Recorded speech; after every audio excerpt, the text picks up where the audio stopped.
In the last video, we talked about Xian, who originally decided to join forces with Fan Xian. To rescue Xian from Shenzhou, Yin Bin Yuan realized that in the thousands of storybooks, there was a huge amount of smuggling money for years. It was only smuggled to Qing by the genie way.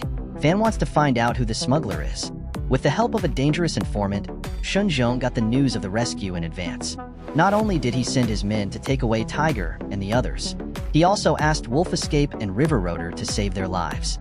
They are secretly hiding on the way back to the capital. Once Little King escapes, they will kill him immediately. Xian's bloodline was cut off by Wolf's knife. He died with Fan Xian by his side. Upper Mountain Tiger reprimanded his lieutenant and many of his guards. He hated Fan Xian even more. But speaking of Shenzhou, although he was ruthless for his only sister, he loves her from the bottom of his heart. Whenever he saw his sister secretly visiting Yin Bin Yuan, he was angry and distressed. He even went to the legation's post house to seek justice for his sister. But even so, when Fan Xian mentioned the identity of the smuggler from the Jinyue, he remained absolutely rational. As he looked at Shenzhou's back, Fan Xian didn't see any disappointment on his face. Of course, he knows a man like Shenzhou wouldn't easily reveal the name of a smuggler, but if there's a way to bring him to his doom, there might be a ray of hope. Shenzhou is a sister commander. He's been mediating with many forces for years. To defeat such a difficult opponent, the only way that Fan Xian can think of is to join forces with the Tiger to work together again. Last time he had no choice. He disclosed Shenzhou's plan to rescue Xiao Ong, which indirectly led to the deaths of his lieutenant Tan Wu, as well as the deaths of all the dead guards. Meanwhile, Shenzhou's Jinwei were closely monitoring Fan Xian's every move. Fan went straight to a veterinarian store. He spent half a day at the veterinarian store. After buying a coffin, he headed for the Tiger on the hill. Fan Xian had leaked secrets to Shenzhou. He's become a thorn in the side of the Tiger. He couldn't wait to kill him. No one expected it. He'd come alone without a guard. Shenzhou was still puzzled. Fan Xian has already entered the general's residence. He said he bought a coffin. A scholar has come to pay his respects. He's speaking frankly as if he hadn't betrayed the Tiger. Although Tiger is a hothead, he's not stupid. Of course he knows the culprit who killed Greedy Dancer, and the others it should have been on Shenzhou. But Fan Xian, the traitor, was also to blame. His heart was filled with grief and anger. He couldn't even listen to his opponent's explanation. When the Tiger was shocked and realized, he began to tearfully recount his story. He secretly followed Xian, who had changed his clothes. Then he witnessed the river people and the wolves escaping to intercept and kill them, and how he saved Xian's life and stayed by his side until he grew tired of it. The general kept it all to himself. So before he died, he told about Temple's secret. He wished him a good life and hoped that he can live on. But in order to carry out his next plan, he had to use it to stir up the Tiger's hatred for Shenzhou. Fan Xian's move was clever in that on one hand, it intensified the conflict between the two. On the other hand, he reminded Xianhu, now that he's stuck in the capital, he has almost no real power in his hands. How can he compete with the powerful Shenzhou if he wants to avenge Xian and his corruption? The only way for Tiger to avenge Xiaoyin and the corruption was to use the power of the criminal. After convincing Xianhu, Fan Xian took him to see the Empress Dowager. He'd seen it all before. Fan Xian's flattery didn't make him happy. Instead, he was intrigued by the birthday gift he said he'd searched so hard for. He was very interested. To persuade the Tiger to surrender to the city, the Empress Dowager accepted Fan Xian's request. This unruly and solitary general of northern Qi, although he has won many battles over the years, he never cared to take sides in the court. The Empress Dowager and the little emperor were afraid of him. They took away his military power and transferred him back to the capital. Now Upper Mountain Tiger is willing to surrender. For the Empress Dowager, the advantages outweigh the disadvantages. In order to win the trust of the other side, Tiger even handed over his hard work in the army. In this way, he handed over his foundation and weaknesses. At first, the Empress Dowager was skeptical about the sudden submission of the Tiger. She had her doubts, now that she has the list and having the military power at the border, as to why Tiger chose to work for her. It's not hard to guess the reason. It's because he brought troops to rescue his father. But Shenzhou set him up to kill Xian and Tam. Some of the details, Shenzhou didn't seem to tell the Empress Dowager, but deliberately concealed some of the facts, since he accepted the punishment of the Tiger's head. Of course, the Empress Dowager will not ignore his appeal. So she urgently summoned Taoist Master What to the palace to find out what happened that day. On the other hand, Shenzhou got the news. He was afraid that things would change. He rushed over. He happened to enter the palace with He Daoren. In fact, before that, the Empress Dowager had instructed Shenzhong to leave Xian alive for the time being. But for Shenzhong's unauthorized decision, she didn't say anything to criticize him. She only scolded him a few times. As Shenzhong, the two of them made up with the tiger. If it were the former tiger, before avenging his father's death, he could tolerate anything else. Shenzhong was one of the officials of the same court, but this time with Fanxian's persuasion, he held back his anger. In addition to the tiger, Fanxian also brought a gift. It's an account book of Underpants store in Merchant City. He secretly investigated the identity of the smuggler, but he couldn't figure it out at all.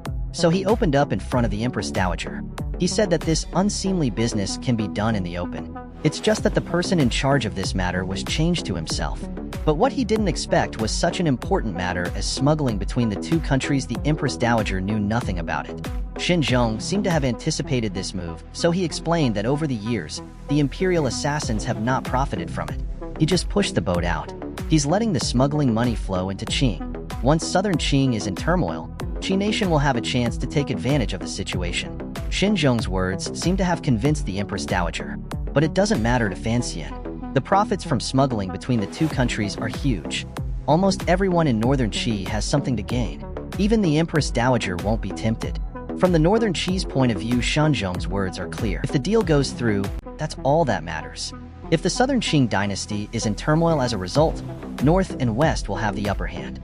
So she rejected Fanxian's request. He's not worried about it. When confronted by Shenzhong, who questioned his doubts, he's even more calm and relaxed. As for Shenzhong, he's brilliant but arrogant.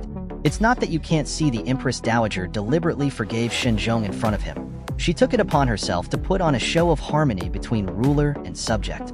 The more he pretends to be forgiving, the more angry he'll be at Shenzhong's autocratic death.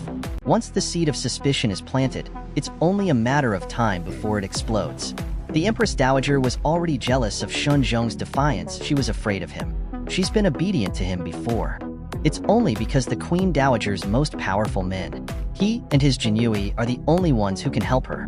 Now that the tiger has surrendered, military power is at her fingertips. Naturally, she won't be like before.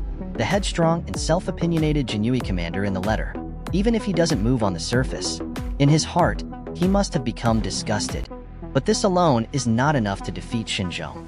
The Empress Dowager is still unhappy with Shenzhong, for the sake of the power he holds and the work he does for her. She won't dismiss him so easily, but as long as the other party is firmly against smuggling, even if the Empress Dowager and the Little Emperor don't take action, there are many people who want him to die without a burial place. After Haitang brought the list back to the palace and Fanxian's words in his analysis, she told the Little Emperor every word. Yin Mingyun to take over his country's spy network. But Yin Mingyun hasn't been in Beijing for long. How many Nanjing spies are hiding in Beishi? Only civilian Chun knows best. Normally, if he wants to use the spy network, he can only use one of the upper limits to mediate. Fanxian took a lot of time. He finally got Yinbian Yuan to let go. He found the southbound agent disguised as an escort while identifying himself. He gave two instructions. One was to ask the other party to gather his spies to publicize his conversation with Shenzhong in the palace. Make sure everyone knows about it. He'll work with you. Replace the spies in the capital with your own men. That's Fanxian's second order. Guo Baokuan is in charge of taking over the capital's network. Although he's not very bright, he's not stupid after all. He hides in the darkness, walking on the tip of a knife. He's not very good at it for a playboy, but as a shield for Shenzhong, he's still more or less capable of doing it. But then again, when the smuggling ceremony between the two countries is finalized, Guo Baokuan can at best do some landings and bribes. As for the real candidate to take charge of the Northern Qi Emperor, I'll make other arrangements. According to Fanxian's orders, Shenzhong tried to stop the deal between the two countries. The news spread quickly through the streets and alleys. People in the towns and counties were talking about it after dinner. Even people in the Jinyui's office began to talk about it. Shenzhong thought that with the power of the Jinyui to stop the spread of the news shouldn't be too difficult. But he overlooked one thing. It's human nature to seek profit. Even the Jinyui that he taught himself. There are few who are as clean as he is. They treat money like dirt. Who doesn't have their heads up their asses to make a living? They risk their lives to earn money to support their families. Now I've got a chance to make a fortune, but they're being blocked by others. Don't you know that cutting off people's money is like killing their parents? Sooner or later, he'll be abandoned by the people. In the early days, he was highly respected by the Empress Dowager. But even though it's not the same as in the past, the Empress Dowager had a tiger on her side. Xinzhong is no longer the most powerful official at his side. Naturally, he doesn't love him as much as he used to even for this birthday ceremony. The Empress Dowager specially bypassed Xinzhong. She gave it to his comrades. It's obvious she intends to take away his power. Tiger is now the Empress Dowager's favorite. Xinzhong is no longer as powerful as he once was. For both the Empress Dowager and the Emperor, it'll do more good than harm. But what Xinzhong did was out of loyalty.